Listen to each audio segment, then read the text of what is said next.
There's a lot of conversation out there about the large Lionel couplers and that they don't couple well at all unless you bash cars together, and then sometimes they still won't couple. Well, there's a way to fix that on a lot of the cars. Some of the worst offenders I've found are Atlas cars. Their springs for their couplers tend to be really, really stiff. So I've got an Atlas car here and we're going to fix it. Right now it's got the original couplers on it, and I've got to push pretty hard to get those knuckles to close.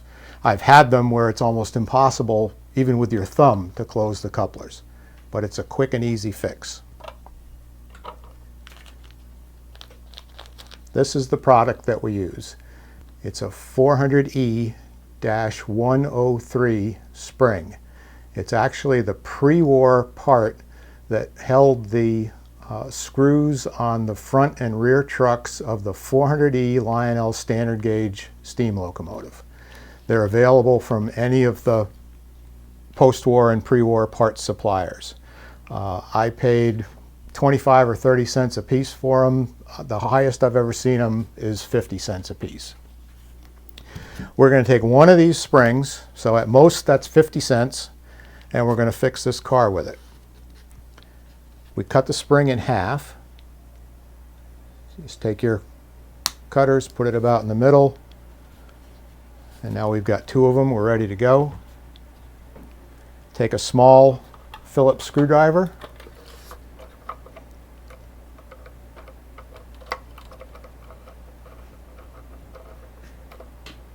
and you undo the screw underneath that holds the coupler armature. There's the old Atlas spring, and if you take it in your fingers and squeeze it, there's a lot of resistance. If you take one of these, you can compress the whole thing, and there's hardly any resistance at all. The steel is very, very thin. So we just take that spring, put it back over the armature, take the screw,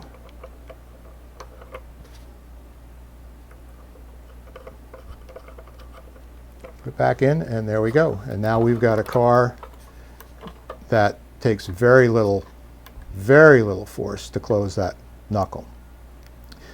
That's all you have to do for most cars, and that'll work for any car that has an armature that's got the little spring on the end of it. So that's virtually all of the Atlas cars, all the Atlas Trainman cars, and all of the MTH cars prior to them going to that new design with the slide back lever next to the coupler arm.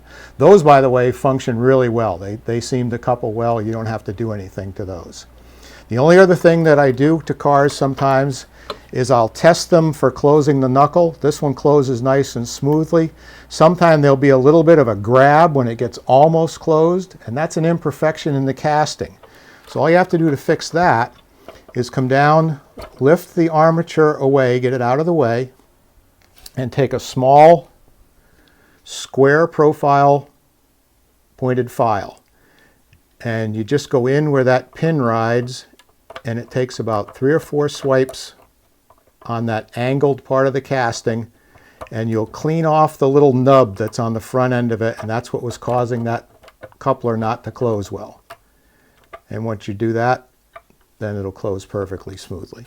It makes a tremendous difference. They're not quite as good as KDs, but you don't have to ram things together. They touch nice and gently and couple.